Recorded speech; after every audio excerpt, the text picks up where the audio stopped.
I had two mounts on my trans, one like right under the adapter, and then I had like the TMR mount on the tail shaft of the Atlas. The bolts had broken off. Those are busted. And so when I came down, my driveline pushed up and just deleted my tail shaft housing. So we're gonna do a little redesign, do some mods, and hopefully this does not happen again. I have another transmission here. Gearworks had it. We picked it up from them in Johnson Valley. Jeremy delivered it from Las Vegas. So thankful for them. And yeah, we're gonna stab that back in. We're gonna try a stock case one more time, and then after that, we'll do a read. Oh, yours are there or something?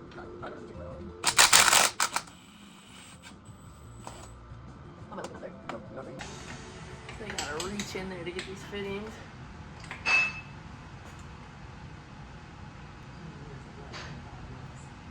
Do we think this is gonna have ATF everywhere, or are we gonna be good? It did drain most of it out on my drive back to the trailer, and also all over the deck of the trailer. Oh, we got a little dribble. Okay.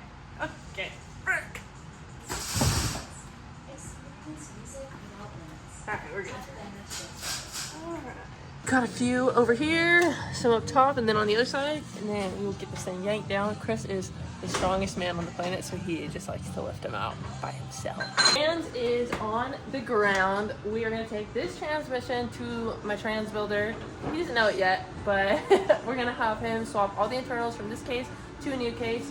We are going to do quite a bit of mods to the mounting so this doesn't happen again. In my broken case again. I did it really good, which is crazy because it wasn't even a gnarly bounce.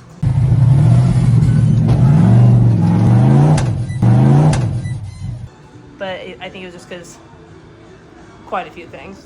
The trans mount maybe wasn't tight enough, driveline pushing it up, the mount right in front of the tail shaft housing being there, and all that pressure just snap. And of course, I mean, this is tiny. It's such a small area and just so weak.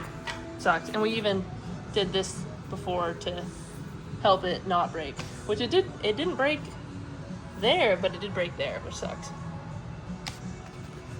So we got the fixes for the trans. New trans is in. This is what Chris came up with. Underneath this, it's a machine surface. It's the HD tail shaft housing from Advanced Adapters. And it bolts in these three places. It has the pinch bolt up there as well. That's a 1/2 inch, so that'll be a lot more secure than what's left of these 5/16 bolts.